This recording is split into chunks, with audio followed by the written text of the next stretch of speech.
Hello and a very good evening. You're watching the news tonight on Rajya Sabha television with me, Frank Pereira. Here are the headlines. Huge boost for India's efforts to fight cross-border terrorism. Prime Minister Narendra Modi gets all BRICS member countries to issue declaration naming Pakistani-based terror groups including LET, JEM and Haqqani network as terrorists.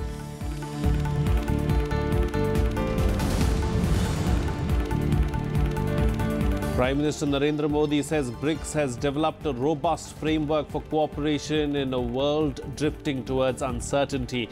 Says countries are working in mission mode to eradicate poverty and social ills.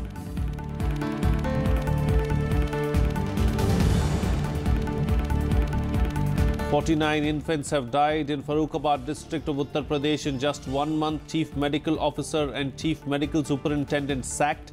District Magistrate also removed.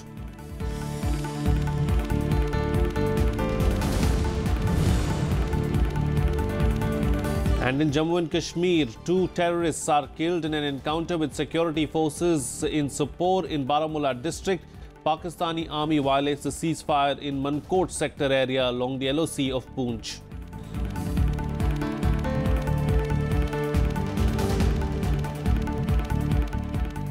Well, India achieved a major diplomatic victory with China at the ongoing BRICS summit. Prime Minister Modi got on board all member countries in the fight against terrorism, and for the first time, the 5-nation grouping issued a declaration naming Pakistan-based terror groups Lashkar-e-Toiba, Jaish-e-Mohammed and the Haqqani network. All eyes will now be on the Prime Minister's summit-level talks with Chinese President Xi Jinping tomorrow, their first meeting after the prolonged Doklam standoff ended last month. In a significant diplomatic victory for India, Prime Minister Narendra Modi was joined by Chinese President Xi Jinping, Russian President Vladimir Putin, Brazilian President Michel Temer and South African President Jacob Zuma in strongly denouncing terrorism. They also named for the first time Pakistan-based terror groups like the Lashkar-e-Toiba and Jaish-e-Mohammed. In a strongly worded declaration condemning terror, the BRICS nations compared LET and JEM to the Islamic State terror group. Adopted at the end of the 5-nation BRICS plenary, the 43-page Xiamen declaration stressed the need for an immediate end to the violence in Afghanistan.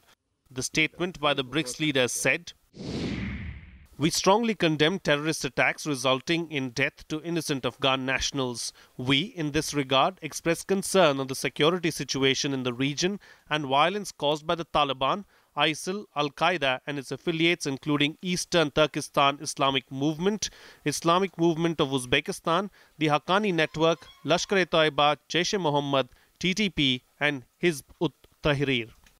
Terrorism is a scourge that has to be addressed collectively by the entire international community. And I think increasingly there is a realization that you cannot have double standards in tackling this scourge. Although Pakistan was not named in the declaration, it makes a strong reference to the need for states to act against terror. It says, "We deplore all terrorist attacks worldwide, including attacks in BRICS countries, and condemn terrorism in all its forms and manifestations, wherever committed and by whomsoever, and stress that there can be no justification whatsoever for any act of terrorism. We reaffirm that those responsible for committing, organizing or supporting terrorist acts must be held accountable." Getting China to agree on a statement that refers to Pakistan-based terror is significant since it had resisted the move at last year's summit in Goa. According to officials, Prime Minister Modi raised the issue of terrorism strongly at the BRICS summit this time and was joined by other leaders who expressed willingness to fight this menace. You cannot have good and bad terrorists, and it is a collective action.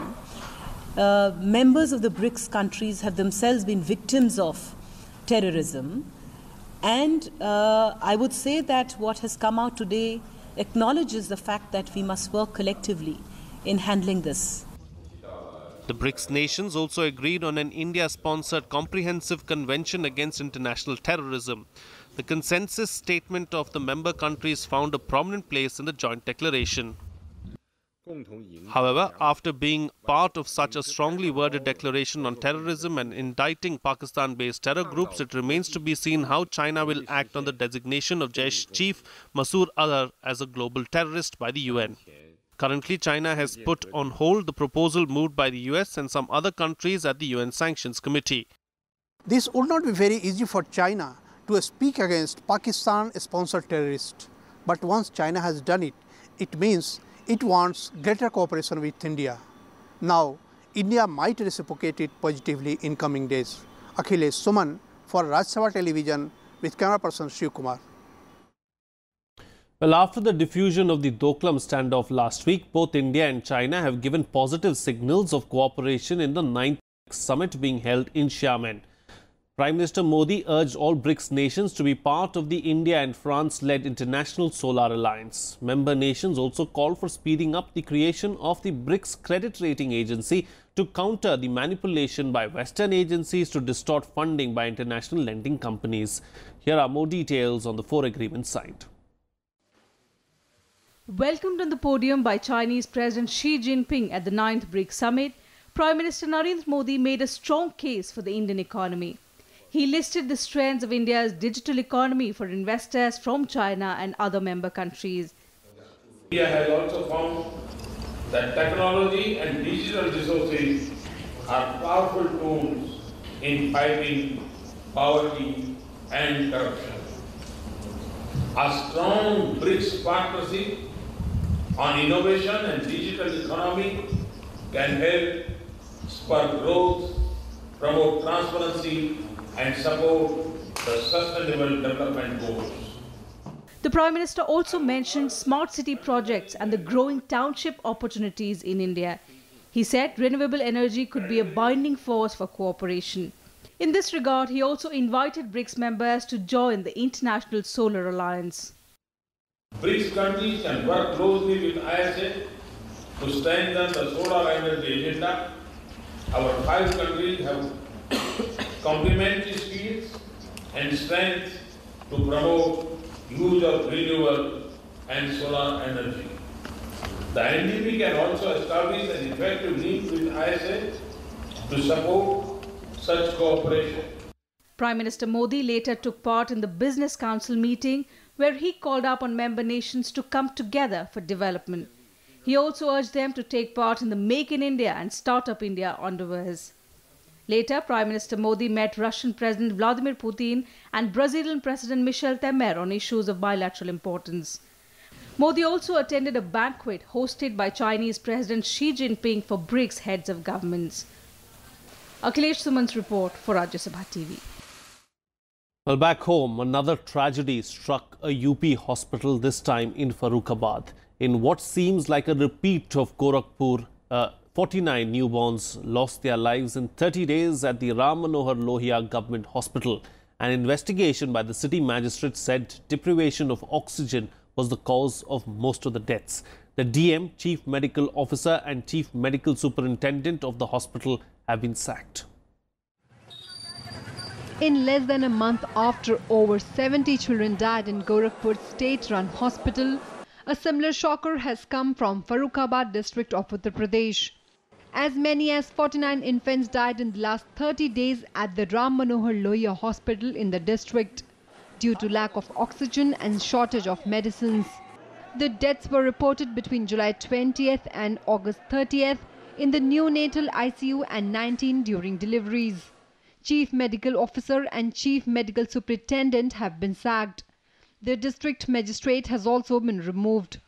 An FIR was registered against the CMO and CMS. इसमें CMO, CMS और कुछ doctors के खिलाफ है और इसमें 176, 188 और 304 IBC के अंतर्गत मुकदमा कायम है। इसमें जो उनकी जांच आख्या है प्लस जो भी पुलिस को और साक्ष्य मिलेंगे उसके आधार पर कार्रवाई की जाएगी। That Gorakhpur incident is only a tip of an iceberg. More and more smaller Gorakhpur incidences are occurring every day. The very fact 3 lakh children die before the age of 5 because of diarrhea, it means preventable death should be audited and no preventable death should take place. The matter came to light after the state government took cognizance of the matter over some local channels' reports on the deaths and directed the district magistrate to conduct a probe. Taking note of the incident, a team comprising the city magistrate and SDM was formed to probe the deaths. The probe found that 30 deaths were due to lack of oxygen. 20 बच्चों की एपिलेक्सिया से मौत का कारण उन्होंने दर्शित किया है। अब एक एसेप्सिया जो है उसका जो है पूरा अर्थ निकल के नहीं आ रहा, क्या ऑक्सीजन की कमी है, क्या और अन्य कोई बीमारी है। तो इस तरह से उनकी नेग्लिजेंस वहाँ की प्रतीत होती है, यही जांच में निकल गया है। Opposition parties has slammed the Yogi Adityanath-led UP government for the tragedy. Uttar Pradesh के अंदर बच्चे मर रहे हैं, माँ बाप बिल्कुल एक बेचारों की तरह से खड़े हुए हैं। उनकी समझ में नहीं आ रहा है कि उनका भविष्य, उनकी औलाद जिंदा भी रहेगी या नहीं रहेगी, क्योंकि उत्तर प्रदेश आज इलाज को लेकर किसी भी सूरत में संवेदनशील नहीं। The priorities of the UP government and the BJP at large are different.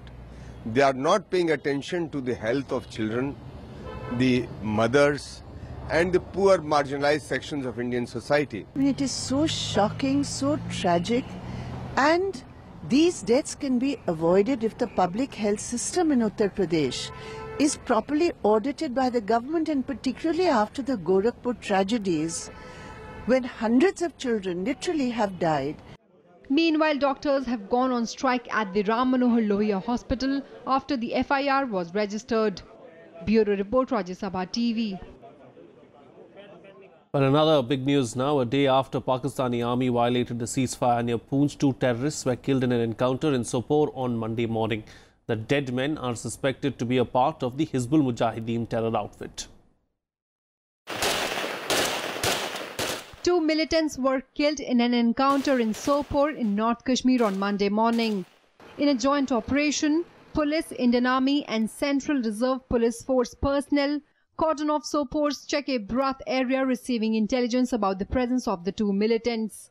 मुझे एक करीब खबर मिली थी कि चक-ए-ब्राथ के जनरल एरिया में एक बशीर अहमद शाह करके बंदा है, उसके घर में मिलिटेंट्स की प्रेजेंस है। 1 बजे रात को सर्च शुरू की और हम टारगेट हाउस पे सुबह कोई 6 बजे के करीब पहुंचे, जहां हमने मिलिटेंट्स को ये बोला कि आप सरेंडर करो। In spite of surrendering they fired on the police party, resulting के उसमें एक एनकाउंटर शुरू हुआ और उस एनकाउंटर में 2 डेड बॉडीज हमने रिकवर की हैं।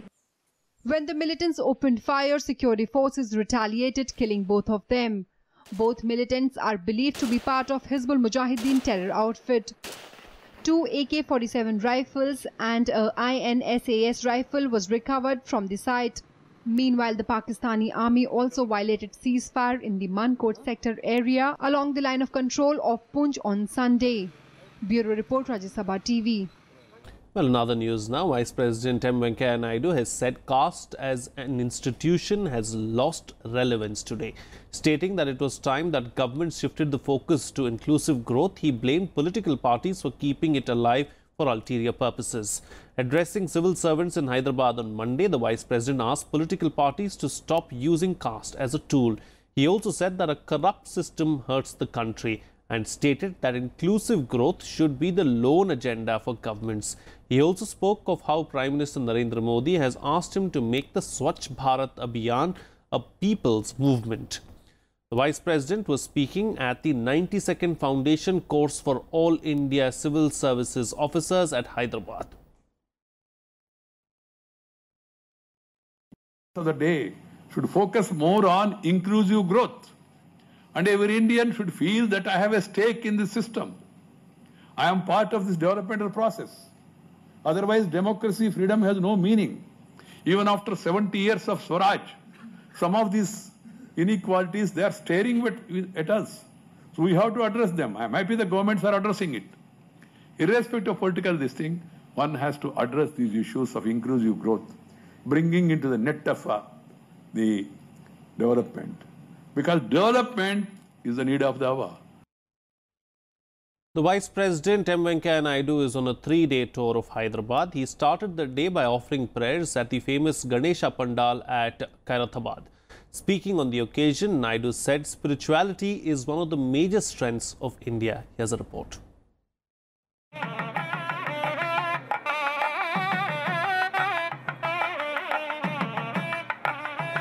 Vice President Venkaiah Naidu was in Hyderabad on Monday, where he took part in the Ganesha Puja function in Khairatabad. The Ganesha idol put up by the Utsava Mandal in the city is one of the tallest in the country. Vice President Naidu joined the priests in performing the puja. He also shared the special significance that the Khairatabad Ganesha has for him, stating that it's a source of great satisfaction for him to offer prayers there after becoming the Vice President.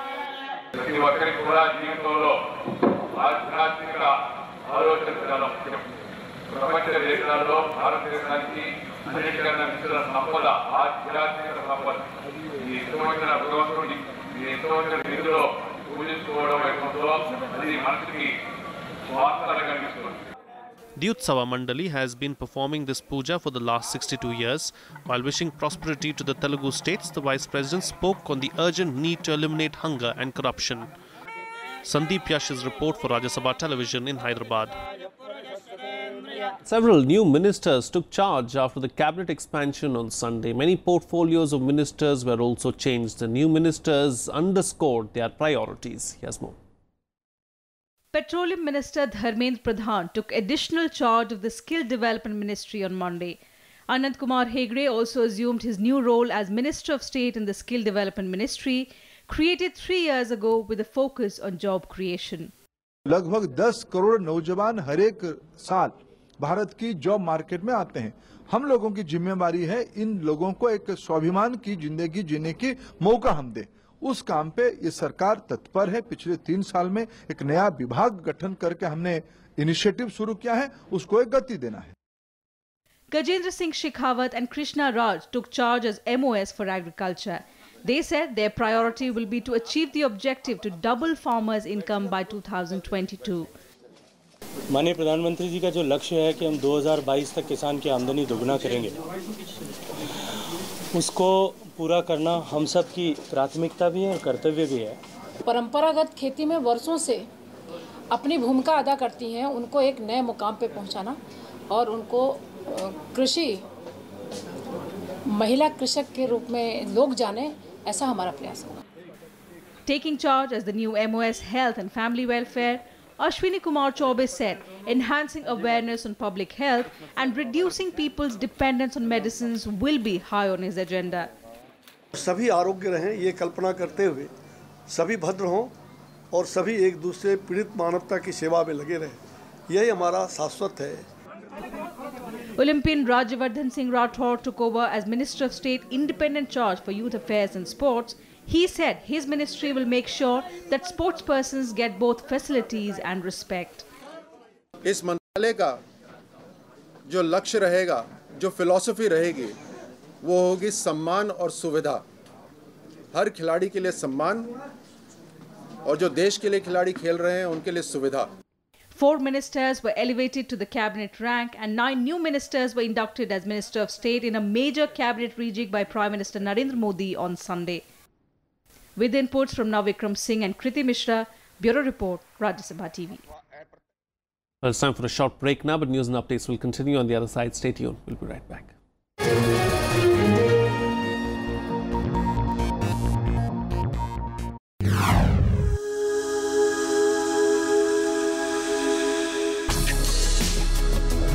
Tales that inspire.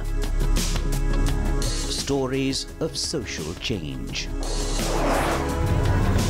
A salute to diversity.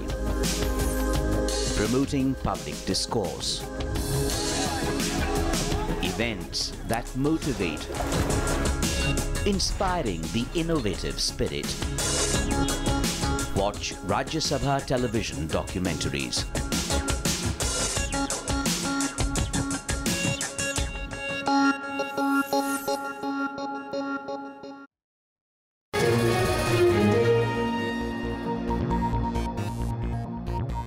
Welcome back. You're watching Rajya Sabha Television.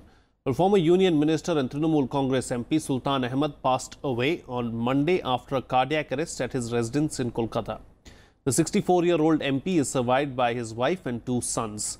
He was elected to the Lok Sabha from Uluberia constituency on a TMC ticket. Ahmed was a Union Minister of State for Tourism in the UPA 2 government headed by Manmohan Singh.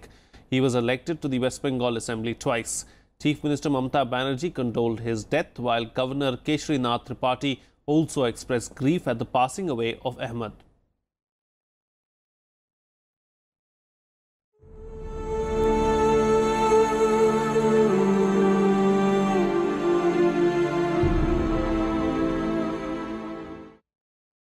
Well, here's a roundup now of some other news from across the country and nationwide.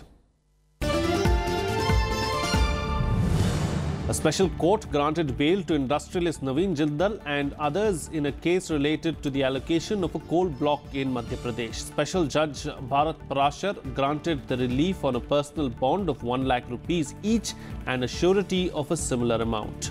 The court has now posted the matter for further hearing on 31st October.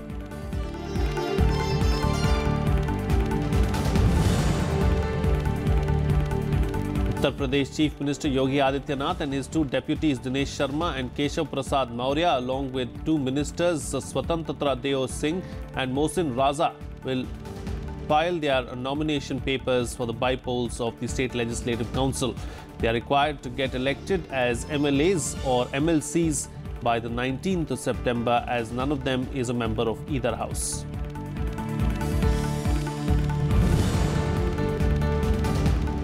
Delhi Chief Minister Arvind Kejriwal is set to take over the water department from Rajendra Pal Gautam, who was allegedly being bypassed by top Delhi Jal Board in decision-making. Kejriwal met Gautam at his residence on Sunday and conveyed the decision to him.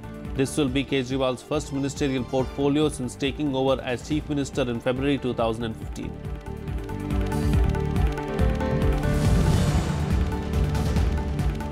The family of 17-year-old Anita, who ended her life last week after she was refused admission in a medical college, rejected the compensation of 7 lakh rupees offered by the Tamil Nadu government. Anita was the daughter of a Dalit daily wage labourer and failed to get admission to a medical college despite scoring well in the 12th standard. She had blamed the NEET exam as the main reason for her tragic decision.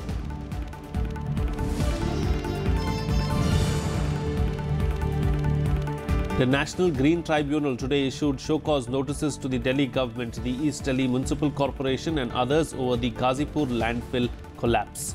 2 persons were killed in the incident. A bench headed by Justice Swatantra Kumar hit the AAP government and civic bodies for not discharging their statutory obligations.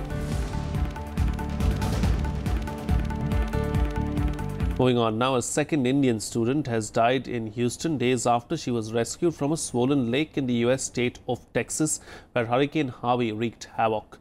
25-year-old Shalini Singh from Delhi was pursuing a master's degree in public health from the Texas A&M University. She was rescued last week from Lake Bryan, where she, along with another Indian student, Nikhil Bhatia, had gone swimming. While Bhatia died in hospital on the 30th of August, Shalini Singh, who continued to be in a critical condition, was declared dead late last night by doctors. Her younger brother and uncle, who flew from India, were with her at the time of death. She will be cremated in Bryan next week. According to their friends and some witnesses, Singh and Bhatia were swimming in the lake when a sudden current of water pushed them deeper. Around 13 million people have been affected by the catastrophic flooding and torrential rains in storm-ravaged Texas. Hurricane Harvey has claimed at least 50 lives so far. Some more international news now, as international criticism of Aung San Suu Kyi over the treatment of Rohingya Muslim grows. The UN said that 87,000 mostly Rohingya refugees have arrived in Bangladesh since the violence erupted in Myanmar on August 25th. Here are the details. Thousands of the stateless Muslim minority Rohingyas have fled the mainly Buddhist Myanmar, pouring over the border into Bangladesh. Since the latest round of fighting broke out in August 25th, close to 90,000 refugees have entered the country, piling pressure on the already overcrowded camps in Bangladesh. Around 20,000 more are still waiting on the border between Bangladesh and Myanmar's western state of Rakhine, waiting to enter. There has been an outpouring of support for the Rohingyas from across the world. Saya dan seluruh rakyat Indonesia, kita menyesalkan aksi kekerasan yang terjadi di Rakhine State, Myanmar. Perlu sebuah aksi nyata, bukan hanya pernyataan kecaman-kecaman. Bölgenin stratejik önemi sebebiyle Myanmar devletini yanlarına almak isteyen güçlerin hiçbiri de bu insanlık suçunu durdurma konusunda caydırıcı adımlar atmıyor. Meanwhile, Dhaka stepped up border controls after the latest round of violence began 10 days ago, but they have proved to be useless so far. The border guards say the sheer number of Rohingya Muslims trying to enter the country makes it impossible to stop them.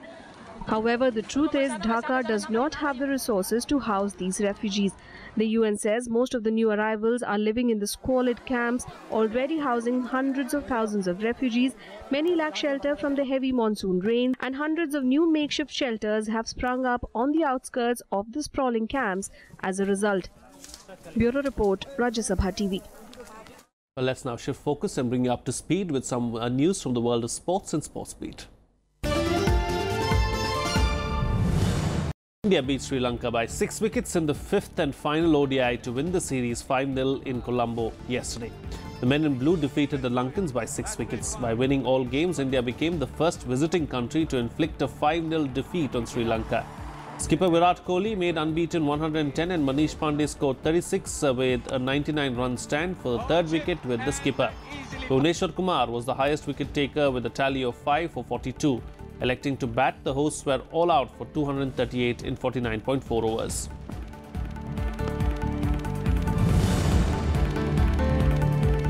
In tennis, Leander Paes and Purav Raja crashed out of the US Open. The two Indian players lost to the Russian team of Karen Khachanov and Andrei Rublev 4-6, 6-7. In the mixed doubles, Rohan Bopanna and his Canadian teammate Gabriela Dabrowski made it to the quarterfinals after defeating American-Spanish team of Nicola Monroe and Maria Sanchez 6-3, 6-4.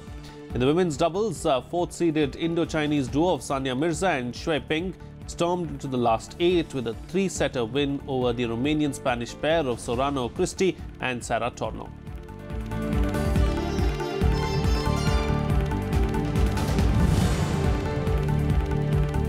In the other US Open matches, Petra Kvitova beat Wimbledon champion Garbine Muguruza, while Venus Williams beat Carla Suarez Navarro. Kvitova was 4-1 down in the first set before turning it around with strong serves and a powerful forehand, which took the set in the tie break. Venus Williams beat Carla Suarez Navarro 6-3, 3-6, 6-1.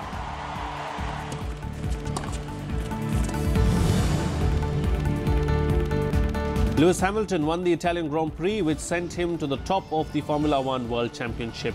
Hamilton started the race from a record 69th career pole position. Valtteri Bottas finished 2nd in the race. Ferrari's Sebastian Vettel finished 3rd, which was 36.3 seconds behind the winner. Hamilton is now 3 points clear of Germany's Vettel with 7 races remaining.